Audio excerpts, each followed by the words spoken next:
Selanjutnya saya serahkan kembali kepada Dr. Tan Sotien sebagai perwakilan GKIA. Ya, saya singkat saja, barangkali paparannya dari GKIA akan saya lebih percepat supaya kita lebih banyak waktu untuk diskusi. Bisa tolong paparannya, please. Paparan yang kedua, karena ini adalah lebih banyak masukan-masukan tentang apa yang kita tangkap dari masyarakat. Next please, silahkan berikutnya. Paparan GKIA, situasi terkait dengan MBG dan rekomendasi. Next please. Nah, GKIA adalah suatu koalisi masyarakat sipil Indonesia. Kalau Anda ingin memperkenalkan diri, barangkali nanti ada waktunya. Next, lalu kemudian berikutnya, ini adalah anggota GKIA, siapa saja dari kami. Next please. Nah, yang menarik adalah ini yang saya capture dari direct message. Kebetulan akun saya 1,2 M followernya. Lalu kemudian mereka itu mengeluhkan, ini lucunya bukan main ya. Jadi kalau Anda mau baca, this is very entertaining tapi menyedihkan juga. Di sekolahku tiap hari Kamis dibagikan roti, susu kotak sama telur. Ya, lalu kemudian anakku pernah muntaber gara-gara susu. Tidak banyak orang yang tahu bahwa etnik Melayu itu 80% itu intoleran laktosa, termasuk saya. Ya, jadi Anda bisa bayangkan bahwa menurut Permenkes tahun 2014, udah 11 tahun loh. Ya, Permenkes nomor 41 2014 bisa dicatat, bisa dicari dokumennya. Kita itu udah keluar dari 4 sehat 5 sempurna.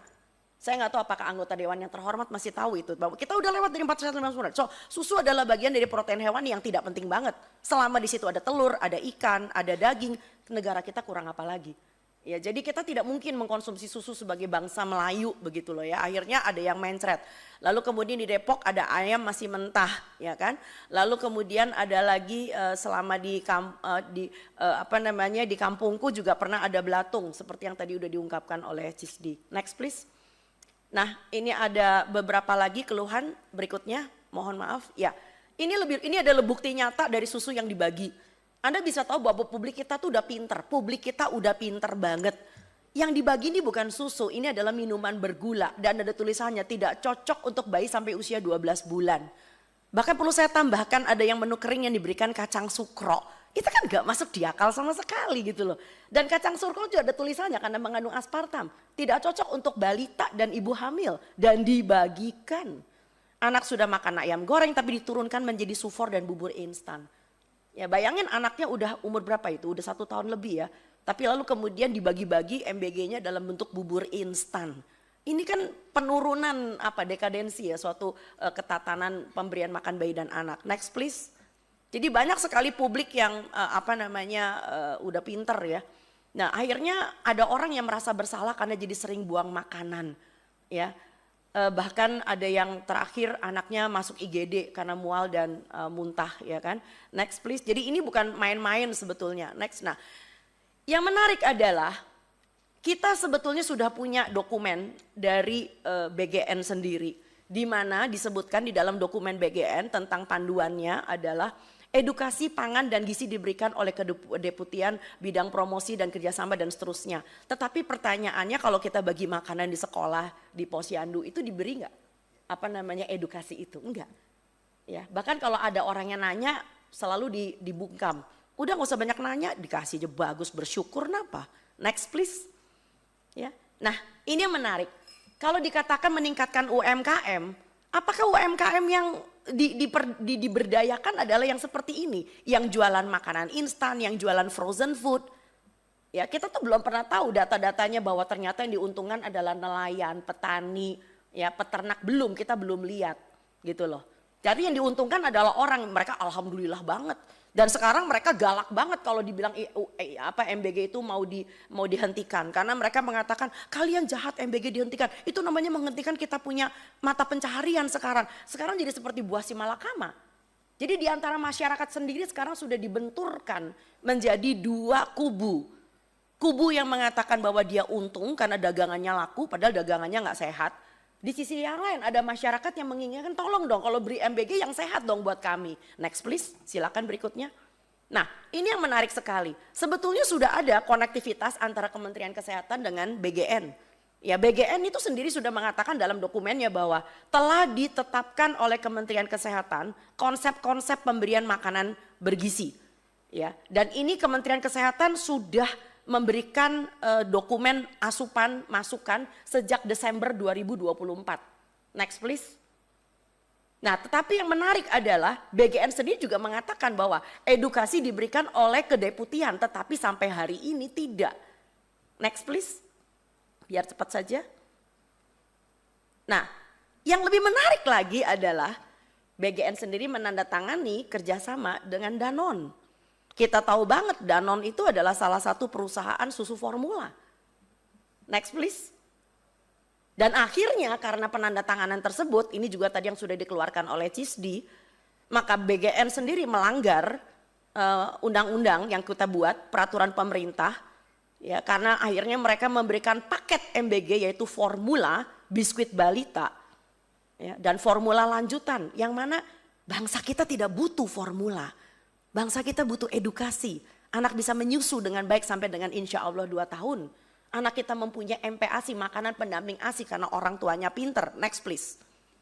Dan pemerintah dalam hal ini Kementerian Kesehatan sudah punya poster segede gaban kayak begini. Bahwa ternyata bayi usia 6-8 bulan itu ASI masih 70%. Begitu dia besar sedikit 9-11 bulan ASI memang tinggal 50%. Tapi lihat tingkatan makanannya ditambah. Next please. Begitu anak ini sudah tahu 1 tahun, maka ASI tinggal 30%. Bukan dijejelin susu formula, bukan dijejelin susu manis. Karena dia harus lebih banyak makan. Karena 70% asupannya adalah dari makanan. Dan lihat ketika usia 2 tahun. Usia 2 tahun udah gak ada gelas susu di situ. Karena giginya sudah komplit. Kedua, karena dia sudah makan, full makan. Jadi bukan karena hal-hal tertentu maka anak-anak ini lalu diberikan kemasan. Bahkan produsen susu formula sendiri sudah menulis di kerdusnya, ASI adalah yang terbaik. Kenapa nggak dibaca? Ya, jadi saya tidak mau BGN itu lalu membenturkan dengan konsep-konsep PMBA yang memang sudah ada. Dan kami para nakes juga termasuk teman-teman bidan dan teman-teman promkes, tenaga pelaksana gizi di lapangan dan para perawat, itu kita sudah mati-matian mengajar masyarakat. Selama 80 tahun kita merdeka. Dan sekarang dihabiskan hanya karena supaya produk-produk instan ini merajalela. Next please. Nah, kurang apalagi Kemenkes sudah memberikan buku saku panduan kepada Posyandu. Posyandu memberikan ada 2. Yang pertama adalah pemberian makanan tambahan yang sifatnya penyuluhan. Penyuluhan yang tiap bulan, barangkali Bapak Ibu tahu yang tiap bulan penimbangan dapat telur, dapat bubur kacang hijau. Dan sekarang sudah ditegaskan PMT penyuluhan yang disarankan apa, yang tidak disarankan apa. Yang tidak disarankan termasuk biskuit dan aneka nanana dan sebagainya. Dan yang disarankan adalah protein yang kaya dengan protein hewani terutama dibuat secara lokal. Next please. Nah, bahkan sudah diberikan contoh resep makanan tambahan penyuluhan. Dan bagi anak-anak yang mempunyai gangguan gizi, terutama gizi kurang, berat badan tidak naik, Kementerian Kesehatan melalui Posyandu sudah punya namanya PMT pemulihan. Yang diberikan selama 28 hari, bahkan ada yang 90 hari. Mengikuti panduan seperti yang sudah ada. Jadi mengurus pencegahan stunting, pencegahan malnutrisi, nggak bisa cuma sekedar bagi-bagi makanan. Udah gitu yang dibagi yang nggak jelas juga. Next please. Nah itu sebabnya kenapa kami mengambil kesimpulan perlu ada 4 reformasi dan 5 rekomendasi. Reformasi yang pertama adalah hentikan distribusi makanan kering yang mengacu pada produk industri sebagai UPF. Ya, jangan sampai ini diliput dan sudah sebetulnya. Tapi yang diliput baru tentang keracunan ya di media ABC dari Australia dan Reuters. Itu media asing udah menyorot nih, malu kita sungguh mati malu. Kedua, hentikan operasional SPPG yang potensial. Yang potensial aja itu sudah harus dihentikan. Apalagi nomor 3 yang sudah bermasalah. Banyak masyarakat menanyakan, dok emang di SPPG nggak ada ahli gizi? Ada. Tapi setelah teman-teman kami yang lebih senior datang ke SPPG, ya Allah ahli gizinya baru lulus. Dan lebih lucu lagi mereka nggak ngerti kalau ditanya apa itu HACCP. Hah? HACCP hewan apa itu? Loh ya ahli gizi orang ngerti. Ya emang jam terbangnya masih kurang. HACCP mereka nggak ngerti. Ya. Lalu kemudian apalagi bicara tentang UPF. Jadi kenapa Anda lihat itu yang seringkali ditayangkan oleh SPPG itu biasanya cuma hitung-hitungan kalori. Kalorinya cukup tapi kualitasnya ya anak sekarang ngomong katanya kualitasnya ngehe. Nah yang keempat adalah terapkan sistem monitoring, evaluasi dan supervisi yang akuntabel. Ini tidak ada. Dan kami mengajukan 5 rekomendasi. Rekomendasi yang pertama, wilayah 3T. Ya, saya pernah satu platform dengan salah seorang dari kantor komunikasi presiden di Kompas TV. Saya sempat nyecer, rame itu di Kompas TV ketika pertama kali MBG berjalan. Saya tanya, kenapa sasarannya bukan daerah 3T? Alasan beliau adalah karena strukturnya belum siap. Oh baiklah, mari kita tunggu. Ditunggu sampai bulan September, tetap masih belum siap. Ini mau sampai kapan? Karena target yang sebenarnya adalah orang-orang daerah 3T. Yang sekolah mesti nyebrang pakai getek. Yang gurunya mesti pakai eretan. Yang kalau hujan lalu sekolahnya banjir. Di wilayah 3T.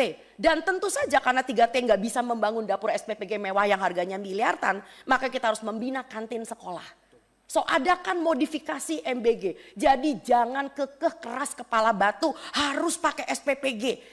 Yang modalnya sekian miliar. Yang harus mempunyai kulkas terbuat dari stainless whatever lah. Ya tapi kan kantin bisa diberdayakan. Ya, latih, didik dan awasi para pemilik kantin. Kedua, kerjasama sekali lagi bangun dengan Dinkes, kerjasama dengan puskesmas. Karena kesehatan lingkungan puskesmas itu adalah bagian dari wilayahnya. Sebagai layanan supervisi, monitoring dan evaluasi. Bukan dengan BPOM. Ya jelas dia kerjasama sama BPOM yang dibagi susu berkemasan sih. Yang ketiga, transparansi keuangan.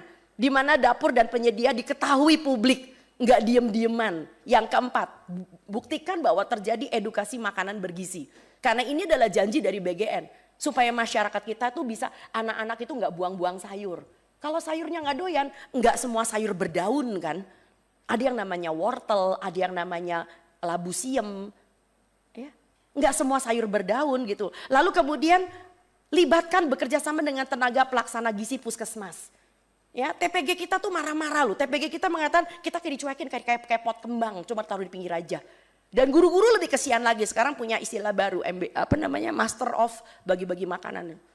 Udah gitu kalau traynya hilang disuruh bayar 80.000, astagfirullah. Yang ketiga, alokasikan menu lokal sebagai 80% isi MBG di seluruh wilayah.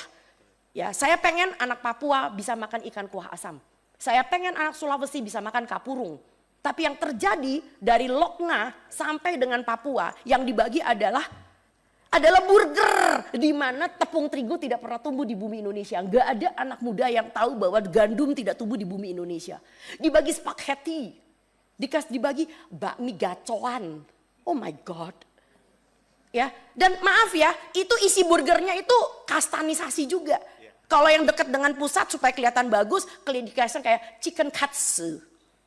Tapi coba kalau yang di daerah, yang SPPG-nya juga agak sedikit main. Dikasih itu loh, benda tipis berwarna pink. Saya aja gak pernah mengatakan ini adalah daging olahan. Saya aja nista bilang itu daging olahan. Saya gak tahu itu produk apaan.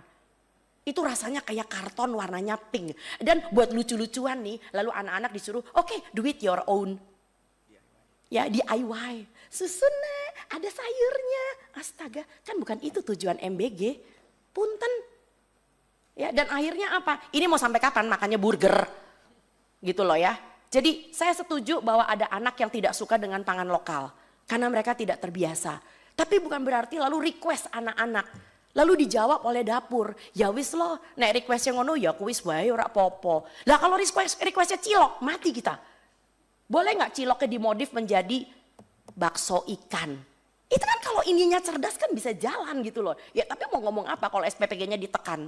Mau ngomong apa kalau SPPG-nya isinya adalah ahli gizi yang begitulah, you know. Punten, saya rasa ini saja dari kami. Kita kembalikan kepada Pak Pimpinan. Terima kasih Pak Charles. Terima kasih Ibu Dr. Tan Shot Yen.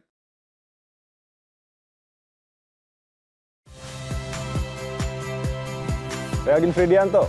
Saksikan terus program-program Kompas TV melalui siaran digital, pay TV, dan media streaming lain. Kompas TV, independen, terpercaya.